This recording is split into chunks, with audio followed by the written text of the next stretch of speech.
Hello everyone, welcome to Miss DeBoer Reads. We're continuing with Love That Dog. It's part 4 today. Part 3 was a little bit sad, and so I'm looking forward to maybe some good news in part 4 today. Come join me. Love That Dog, a novel by Sharon Creech. We're starting on part 4 today. In part 1, Jack is a reluctant poet. He's inspired by a few poets though, and he kind of decides to start writing a little bit. In part 2, he really liked a poem about a dog. And in part 3, what we just finished with, it was kind of sad, except for the really good part where he selects a dog from the shelter and he brings him home. And the dog is like, thank you, thank you, thank you. Yeah, they rescue a dog. He brings him home. Let's find out what happens. January 31st. Yes, you can type up what I wrote about my yellow dog, but leave off the part about the other dogs getting killed dead because that's too sad. I agree. Here, Jack is talking to his teacher, Miss Stretchberry, remember? And in their dialogue, she often loves what Jack has written and wants to share it. And Jack does not want his name on it. And he also doesn't want this part that's sad. He doesn't want to make other people feel sad. And don't put my name on it, please.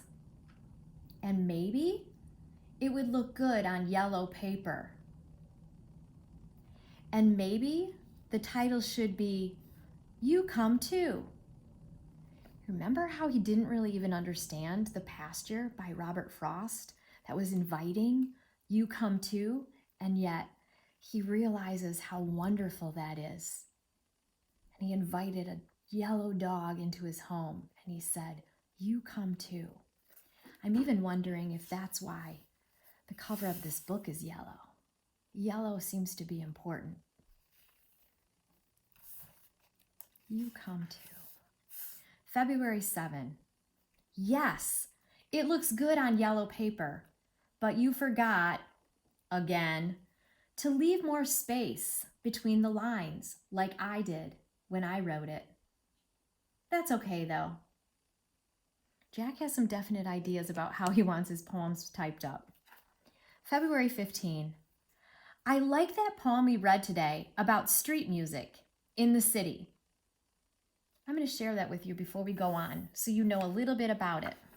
Street Music by Arnold Adolph. This city, the always noise, grinding up from the subways underground, slamming from bus tires and taxi horns and engines of cars and trucks in all vocabularies of clash, flash, screeching, hot metal language combinations as planes overhead roar, an orchestra of rolling drums and battle blasts assaulting my ears with the always noise of this city. Street music.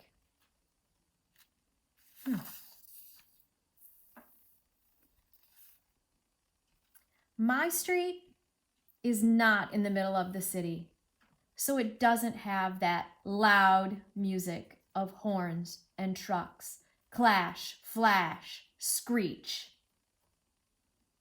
Could you compare to your neighborhood and your street and with that same thinking? Subways aren't in Grand Rapids, Michigan, so wouldn't be accustomed to hearing the roar of that sound either. So perhaps that poem was written in a big city like New York. My street, and same with Jack's, is a little different. Let's find out more about his street. I love that he's sharing this. My street is on the edge of a city. And it has quiet music most of the time. Wisp, meow, swish.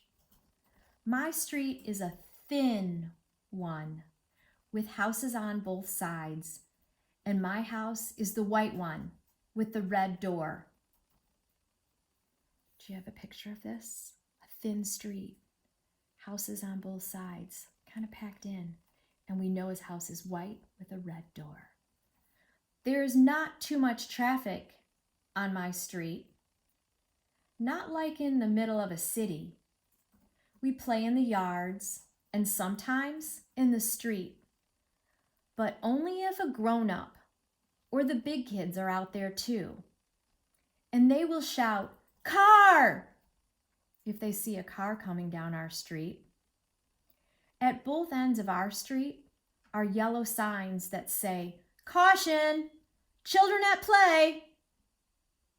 But sometimes the cars pay no attention and speed down the road as if